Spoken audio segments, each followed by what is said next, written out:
لیکن اگر آپ کردار اور سیرت کا مطالعہ کریں تو آپ کو پتہ چلے گا کہ کہیں سے کوئی فرق نظر نہیں آتا. جو سیرت پیغمبر کی ہے وہی سیرت امام جعفر صادق کی ہے. کیوں؟ کیونکہ انہوں نے ڈھالا ہے اپنے آپ کو اسی سائے میں. اب ہم بھی کوشش کریں. اور آئیے میں آج بس یہی بات آپ کی خدمت میں پیش کرنے کی کوشش کروں گا کہ کیا ہم سیرت پیغمبر پہ چلتے ہوئے کسی مقام تک پہنچے یا نہیں پہنچے. یعنی وہ چیزیں جو پیغمبر کے اندر پائی جاتی تھیں اس کی کوئی جھلک بھی ہمارے اندر ہے یا نہیں ہے. اور اچھا یہ کوئی معمولی موضوع اور بحث نہیں کہ آپ سوچے گا کہ پائی جاتی ہو یا نہیں پائی جاتی ہو تو کیا فرق پڑتا ہے. خود چھٹے امام کی حدیث ہے کہ ایک انسان اس دنیا سے گزر جائے, مجھے حیرت ہے, مجھے تعجب ہے کہ اس دنیا سے چلا جائے, اپنے آپ کو محمدی کہتا ہوا چلا جائے, یعنی اسلام پہ عمل کرنے والا کہہ کے چلا جائے, اور کردار محمد کی جھلک اس کے اندر نظر نہ آئے. افسوس ہے, حیرت ہے. تو آئیے میں انہی میں سے چند باتیں, اب جتنا وقت ہو سکے گا میں کوشش کروں گا کہ کچھ باتیں آپ کی خدمت میں پیش کر سکوں. مجھے سہارا دیجئے اور درود پڑھیں محمد و آل محمد پہ.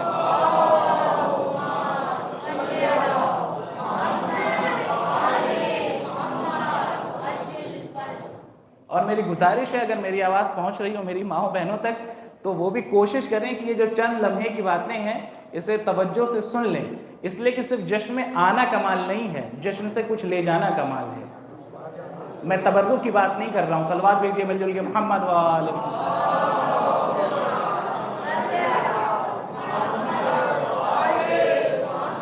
کیونکہ اب جو باتیں میں آپ کی خدمت میں پیش کر رہا ہوں اس کا تعلق صرف آپ سے نہیں ہے. یہ جو خاص میرے سامعین ہیں میرے سامنے, صرف یہ نہیں ہے منظور نظر, سب ہیں, آپ بھی ہیں. لہٰذا خاموشی سے ہماری بات سننے کی کوشش کیجئے, توجہ کیجئے گا. میں نے کہا آئیے ذرا دیکھا جائے, اپنی زندگی کا ایک جائزہ لیا جائے, سطحی جائزہ لیا جائے. سرکار کی زندگی اور ہماری زندگی, کہاں تک ہم سرکار کے کردار کے سائے میں جی رہے ہیں. سب سے پہلی صفت, انگنت صفتیں ہیں سرکار دو عالم کی, جو چند میں آج آپ کی خدمت میں پیش کرنے کی کوشش کروں گا. سب سے پہلی صفت, ہمارے نبی وہ تھے جو دائم الفکر تھے. ابھی اپنے بچوں کے لیے واضح کروں گا بات. دائم الفکر کیا مطلب؟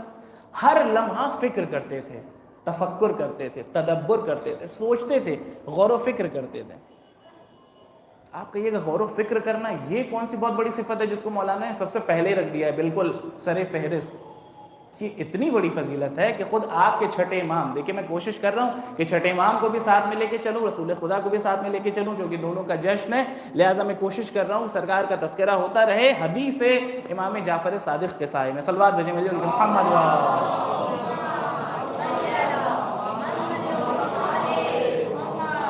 امام نے فرمایا 1 گھنٹہ تفکر کرنا, 1 گھنٹہ سوچنا, بیٹھ کے کسی مقام پہ خاموشی سے 1 گھنٹہ تفکر کر لینا, عابد کی 1000 سال کی عبادت پہ بھاری ہے. 1 گھنٹہ تفکر کرنا عابد کی 1000 سال کی عبادت پہ بھاری ہے. اب کسی کے ذہن میں سوال آئے گا, مولانا نے خطابت شروع کی, تو اب جلدی سے مجھے حوالہ دینا پڑے گا آپ کے سامنے اور ریفرنس دینا پڑے گا. شیخ انصاری ہمارے بہت بڑے بزرگ جید عالم دین گزرے ہیں, ان سے بھی کسی نے کہا تھا کہ صاحب یہ بات سمجھ میں نہیں آتی, 1 گھنٹے کا تفکر ایک عابد کی 1000 سال کی عبادت پہ بھاری پڑ جائے. کہنے لگے اگر تم کو اس کا دیکھنا ہے نتیجہ, یہ دیکھنا چاہتے ہو کہ کس طرح سے ایک تفکر 1 گھنٹے کا اتنا زیادہ ہو سکتا ہے کہ وہ عابد کی 1000 سال کی عبادت پہ بھاری ہو جائے, بس ایک جملے میں انہوں نے جواب دے دیا, کہا کربلا میں آ جاؤ, حر کو دیکھ لو, عمر سعد کو دیکھ لو. میں نے جملہ عرض کر دیا آپ کی خدمت میں, حر کو دیکھ لو, عمر سعد کو دیکھ لو. حر تمہارے سامنے موجود ہے, 1 گھنٹے کا تفکر جہنم سے نکال کے جنت تک لے کے آیا, رومال زہرا پا گیا. اور 1 گھنٹے کا تفکر عمر سعد کا, اسے کس مقام سے لے جا کے جہنم میں لے کے آیا, نہ رہ کا گندم ملا جی, اور نہ وہاں کچھ ملنے والا ہے آخرت میں, خسرت دنیا والآخرہ. 1 تفکر شب عاشور حر کو کس مقام سے کس مقام تک لے گیا. آپ یقین جانیں کہ اگر یہ تفکر حر کا نہ ہوا ہوتا, حر نے نہ سوچا ہوتا, اس منزل پہ نہ ہوتے, تو آج ہم حر کا تذکرہ کر رہے ہوتے, آج ہم حر کو حر علیہ السلام کہہ رہے ہوتے. اتنا بڑا شرف مل گیا, اتنی بڑی فضیلت مل گئی. کیوں؟ 1 تفکر میں. یہ جو اللہ نے آپ کو عقل دی ہے, پہچانیے, اس کا کام ہے کہ اسے استعمال میں لایا جائے, استعمال میں لایا جائے. صرف عقل رہ جائے انسان کے پاس اور کچھ سوچنے اور فکر کرنے کی صلاحیت نہ ہو تو کوئی فائدہ ہی نہیں ہے. امیر کائنات ابو تراب علی ابن ابی طالب علیہ الصلوۃ والسلام نے ارشاد فرمایا,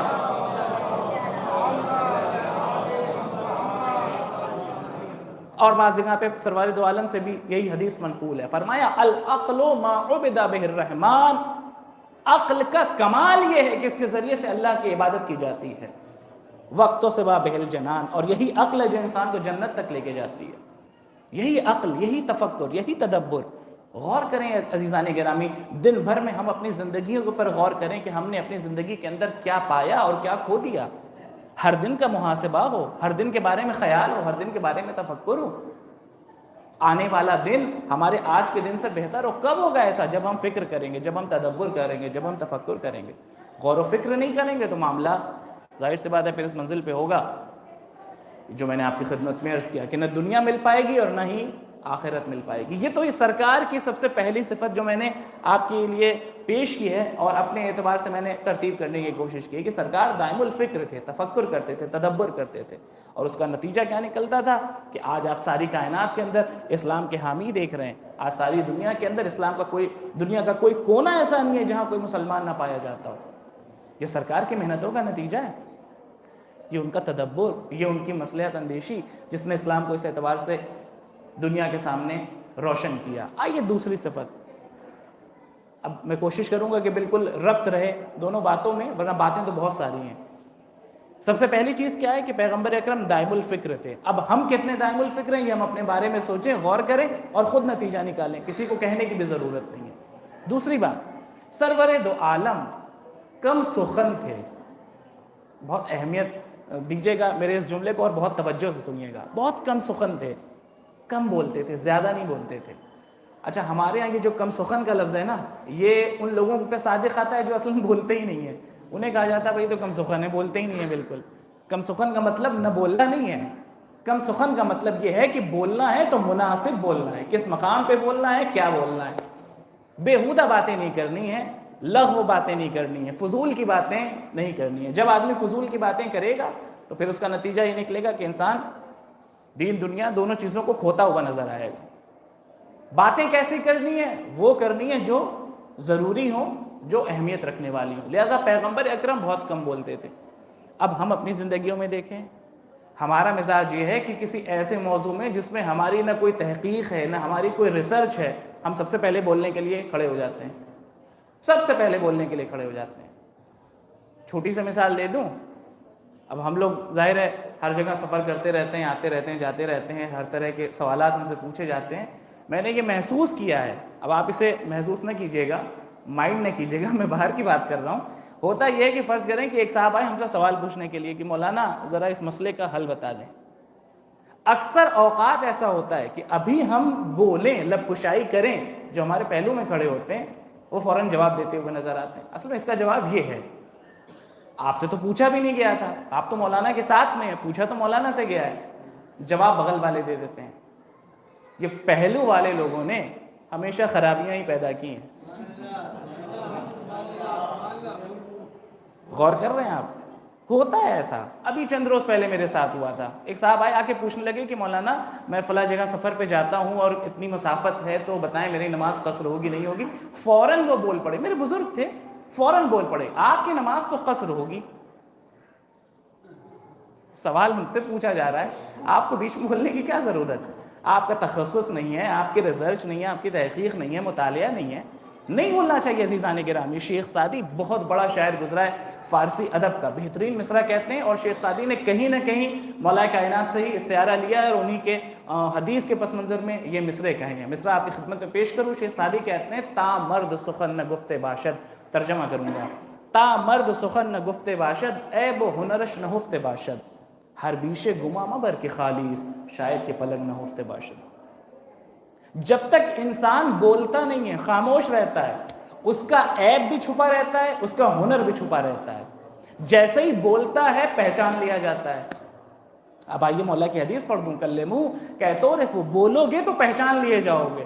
جب تک انسان بولتا نہیں ہے وہ خود بادشاہ ہے اور اس کے الفاظ اس کے اسیر ہیں، غلام ہیں، لیکن جہاں اس کے دہن سے الفاظ نکلے اب وہ غلام ہو جاتا ہے، وہ اسیر ہو جاتا ہے۔ اب وہ بادشاہ ہے جو اس کی زبان سے نکل گیا، جو نکل گیا وہ تو نکل ہی گیا، کیا کیجیے گا آپ؟ لہٰذا بہت سوچ سمجھ کے بولنا ہے. تو یہ کب ہوگا؟ جب ہم کم بولیں گے تو نپاتلا بولیں گے, سوچ سمجھ کے بولیں گے. اب بات یہاں تک آ گئی ہے تو میں آپ لوگوں کو اور تھوڑا سا بیدار کروں. ایک بہترین واقعہ مجھے یاد آ رہا ہے, میں جلدی سے آپ کی خدمت میں پیش کروں چند لفظوں میں, اسی بات کو آپ کی خدمت میں پیش کرنے کے لیے کہ جب تک انسان بولتا نہیں ہے اس کا عیب بھی چھپا رہتا ہے, ہنر بھی چھپا رہتا ہے. بولا پکڑ لیا جائے گا. ہمارے ہی مذہب کے بہت بڑے عالم دین گزرے ہیں, شیخ بہائی علیہ الرحمہ. محتاج تعارف شخصیت نہیں ہے, آپ سب جانتے ہیں کتنی عظیم المرتبت شخصیت ہے. ہر علم کے اندر ایک کمال حاصل تھا, چاہے وہ علم میتھمیٹکس ہو, یعنی ریاضیات میں بھی ایک خاص علم حاصل تھا, اور تمام تر علوم میں, فلسفے کے اندر, کلام کے اندر بہت خاص نمایاں مقام حاصل تھا. یعنی اب آپ یوں سمجھ لیجئے کہ شیخ بہائی اس ہستی کو کہتے ہیں جس کے شاگرد کا نام ہے ملا صدر الدین شیرازی, ملا صدرہ. اسلامک فلسفہ, اسلامک فلسفی آپ پڑھیں گے تو ملا صدرہ باپ ہیں اسلامک فلسفے کے. جی, ابو علی سینا کو شیخ الرئیس کہا جاتا ہے, لیکن ملا صدرہ باپ ہیں, سمجھ لیجئے آپ, پدر ہیں. ایک خاص مقام حاصل ہے, یعنی اسلامک فلسفہ تو ملا صدرہ کے بغیر ہے ہی نہیں. اور ملا صدرہ شاگرد ہیں کس کے؟ شیخ بہائی کے. تو اب ذرا ان کا اندازہ لگا لیجیے. بہت عظیم المرتبت ہستی, بہت قابل انسان, بہت پڑھے لکھے انسان. شام میں رہتے تھے, شام یعنی سیریا. وہاں سے ان کے والد ایران تشریف لائے, اور یہ چھوٹے سے تھے, 8-10 سال کے تقریباً, اور پھر اصفہان کے اندر انہوں نے زندگی گزاری, علم حاصل کیا, ایک منزل تک پہنچ گئے کہ ان کا نام ہو گیا. اب ظاہر ہے میں کل کی بات سے اپنی بات ملاتا چلوں کہ یہ وہ زمانہ تھا کہ تبلیغ اور ایڈورٹیزمنٹ اتنی آسانی سے نہیں ہوتے تھے کہ انسان اپنے آپ کو پہچان لے, بتا دے کہ ہم کون ہیں, ہم نے اتنی کتابیں لکھی ہیں, ہم نے فلاں کام کیا, ہم نے فلاں کام کیا. تو شیخ بھائی کو چہرے سے اور بائی فیس بہت سے لوگ نہیں پہچانتے تھے, بہت کم لوگ, ان کے خاص شاگرد یا ان کے علاقے کے لوگ, ہر آدمی نہیں جانتا تھا. یہ آج سوشل میڈیا کا زمانہ تو تھا نہیں کہ بس فوٹو اپلوڈ ہو رہی ہے, منٹ پہ اور پتہ چل رہا ہے. پرانا زمانہ تھا, نہیں تھے اتنے سارے وسائل, نہیں تھے اتنی ساری چیزیں. تو اس زمانے میں صفوی بادشاہوں کا دور تھا, آپ یہ بھی جانتے ہیں اچھی طریقے سے, بادشاہ کا دور رہا ہے ایران کے اندر. اور یہ بادشاہ وہ تھے جو دین اور اسلام اور مذہب سے کافی دور ہوا کرتے تھے. اب ہمارے علماء کا کام بھی یہ تھا کہ چلیں ان کی تبلیغ کی جائے, امر بالمعروف کیا جائے, انہیں روکا جائے برائیوں سے, یہ بھی چاہتے تھے. اور کمال یہ تھا کہ یہ جو افراد ہوا کرتے تھے یہ چونکہ دین سے, مذہب سے بیزار تھے, تو اہل علم سے بھی بیزار تھے. یہ اجازت ہی نہیں دیتے تھے کہ کوئی اہل علم بھی ان کے یہاں آنے پائے اور داخل ہونے پائے. اچھا, اب بادشاہ ہیں تو بادشاہ کے یہاں جانے والا جو بھی ہوگا اس کا بھی ایک خاص پروٹوکول ہونا چاہیے, اس کے خاص لباس ہونا چاہیے. اگر وہ غریب انسان پھٹے لباس پہنے ہوئے چلا جائے تو کیا اسے درباری جانے دیں گے؟ اسے دروازے پہ روک دیا جائے گا. شیخ بھائی کے ساتھ بھی یہ ہوا, سادہ انسان تھے, سادہ عزیز تھے, جب بھی جانے کی کوشش کرتے تھے ان کو اجازت ہی نہیں ملتی تھی. بات کہاں سے شروع ہے ذہن میں رکھیے گا, تامرد سخن نہ گفت باشد, عیب و ہنرش نہ ہفت باشد. جب تک انسان بولتا نہیں ہے اس کا عیب بھی چھپا رہتا ہے, ہنر بھی چھپا رہتا ہے, بولتا ہے ظاہر ہو جاتا ہے. اب شیخ بھائی نے بڑی کوشش کی کہ بادشاہ سے قریب ہو سکے, لیکن قریب نہ ہو پائے. انہوں نے سوچا اب کیا کریں, اب راستہ نکالنے کی کوشش کی. تو انہوں نے ایک دن سفر میں کہیں جا رہے تھے, دیکھا ایک شخص پہ ان کی نگاہ پڑی اور نگاہ ٹھہر گئی, اور ان کے ذہن میں کچھ خیال آیا. اب چونکہ اسے ظاہر ہے تبلیغ بھی کرنی ہے, اسے راہ راست پہ بھی لانا ہے بادشاہ کو. اس جوان کو دیکھا, رک گئے. یہ جوان تھا کون؟ یہ جوان وہ تھا جسے ہمارے یہاں یو پی میں خاص زبان میں دھنیا کہا جاتا ہے. مجھے نہیں معلوم یہاں اندور میں کیا بولتے ہیں, جن کا کام ہوتا ہے روئی کو دھننا, جو لحاف وغیرہ ہمارے یہاں تشک وغیرہ بنائی جاتی ہے. جی, پنجارہ. بہرحال چونکہ یہاں بہت سے الفاظ مختلف ہیں, اس طرح کی مشکلیں آتی رہتی ہیں. بہرحال میں کوشش کروں گا واضح کر سکوں. اب آپ اتنا سمجھ گئے ہوں گے جو میں نے بتا دیا کہ لحاف کے اندر روئی بھرنے والے جو افراد ہوتے ہیں, خاص چیزیں ہوتی ہیں جن سے ان کا کام ہوتا ہے روئی کو دھننا, تو اسے ہمارے یہاں دنیا بولتے ہیں ہمارے یو پی میں. تو اب اس کا کیا کام تھا کہ وہ یہی اپنے اسی کام میں مصروف تھا, روئی لیے ہوئے ہے, بیٹھا ہوا ہے. ان کی نگاہ گئی تو انہوں نے دیکھا کہ ایک جوان ہے, خوبصورت جوان, اچھی خاصی پرسنالٹی والا, اور کام کر رہا ہے ایک دم معمولی. انہوں نے سوچا کیا کریں, جو اس کی حالت ہے, جو اس کی وضاحت ہے, اگر یہ اور اچھے لباس پہن لے تو پھر یہ ایک بالکل بادشاہ نہیں تو کم سے کم بادشاہ کے گھرانے والا تو لگے گا ہی لگے گا کہ کسی بڑے خاندان سے تعلق رکھنے والا ہے. پہنچے اس کے پاس اور اس سے کچھ کہا کہ یہ بتاؤ کہ تم ایک دن میں کتنا کما لیتے ہو؟ اس نے کہا بالفرض اتنا میں کما لیتا ہوں. کہا اگر میرے ساتھ چلو گے تو ہم تمہیں پیسے دیں گے, یعنی اس سے زیادہ دیں گے. کا کرنا کیا ہوگا؟ کا کرنا یہ ہوگا کہ ہم تمہیں خاص اچھا سا لباس پہنا دیں گے، شاہانہ لباس پہن لینا، اور ہم تمہیں بادشاہ کے دربار میں لے جائیں گے یہ کہہ کے کہ تم بہت بڑے عالم دین ہو، بہت بڑے خاندان سے تمہارا تعلق ہے، یعنی تم عالم دین بھی ہو اور ایک بادشاہ خاندان سے تمہارا تعلق بھی ہے، اور ہم تمہارے شاگرد بن جائیں گے۔ برعکس ہو جائے گا معاملہ، وہ جاہل انسان اور یہ عالم، کہتے ہیں ہم تمہارے شاگرد بن جائیں گے، اور پھر بادشاہ کے دربار میں جب بھی کوئی سوال جواب ہمیں کرنا ہوگا یا اسے کرنا ہوگا، پوچھے گا تو ہم اسے بتائیں گے، اور خلاصہ یہ کہ ہم اس کی تبلیغ کرنا چاہتے ہیں، اس کو نصیحت کرنا چاہتے ہیں، ہماری انٹری نہیں ہے، تمہاری ہو جائے گی تمہاری وضاقتہ کو دیکھ کے۔ اب ان کی بہرحال جو ایک خاص وضاقتہ تھی، جو ہمارے عالم ہوتے ہیں، میں نے کہا سادہ زیست ہوتے ہیں، وہ تیار ہو گیا اور یہ بادشاہ کے دربار میں لے کے پہنچ بھی گئے، انہیں کسی نے روکا بھی نہیں۔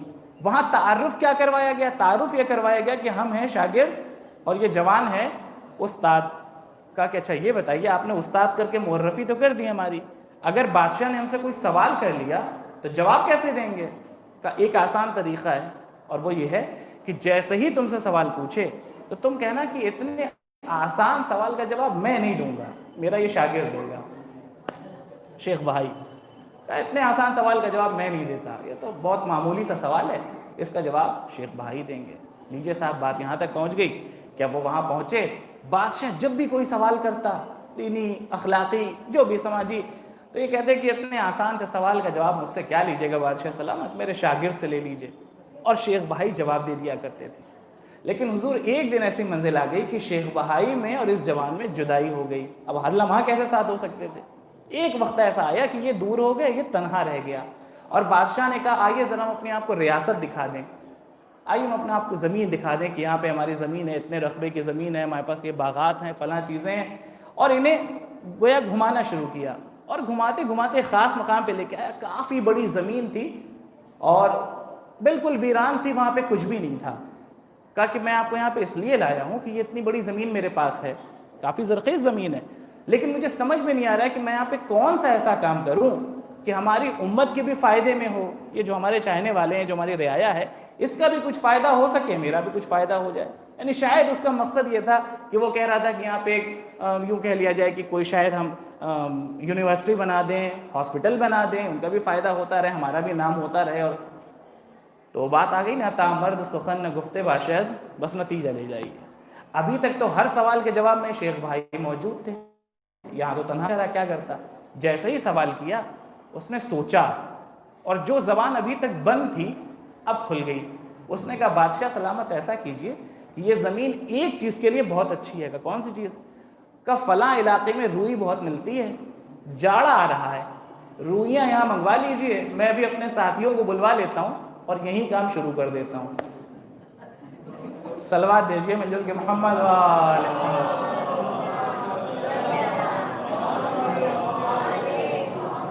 جب تک انسان بولتا نہیں ہے نہیں پہچانا جاتا ہے۔ عالم سمجھا جا رہا تھا، قابل سمجھے جا رہے تھے، بادشاہ سلامت کے سامنے ایک لفظ بول کے اپنا تعارف کروا دیا۔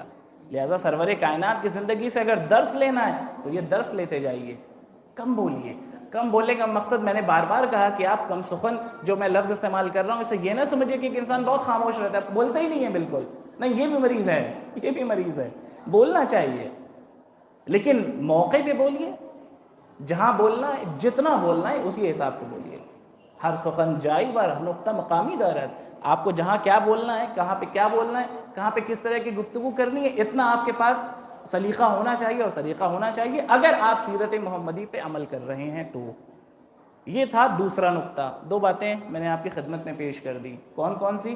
دہراتا ہوا چلوں۔ سب سے پہلی یہ کہ پیغمبر دائم الفکر تھے، اور دوسری صفت یہ کہ پیغمبر کم سخن تھے۔ لہٰذا ہم اپنی زندگی کے اندر بھی تلاش کریں، ڈھونڈیں کہ ہمارے اندر یہ ساری چیزیں ہیں یا نہیں ہیں۔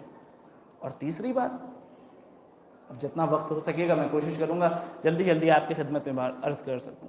تیسری چیز یہ کہ سرور دو عالم ایک دن میں، اب یہ بہت سے لوگوں کو چونکائے گا میرا جملہ، ہر روز 70 بار استغفار کیا کرتے تھے۔ اب اگر آپ مسلسل میری تقریر سن رہے ہیں تو پھر 70 پہ جملہ سنیے جو میں نے بارہا کہا ہے کہ جہاں بھی 70 کی عدد آ جائے، ہرگز اسے 70 نہ سمجھیے گا۔ 70 کا مطلب یہ ہے کہ بے انتہا، اب آپ اس اندازہ نہیں لگا سکتے ہیں۔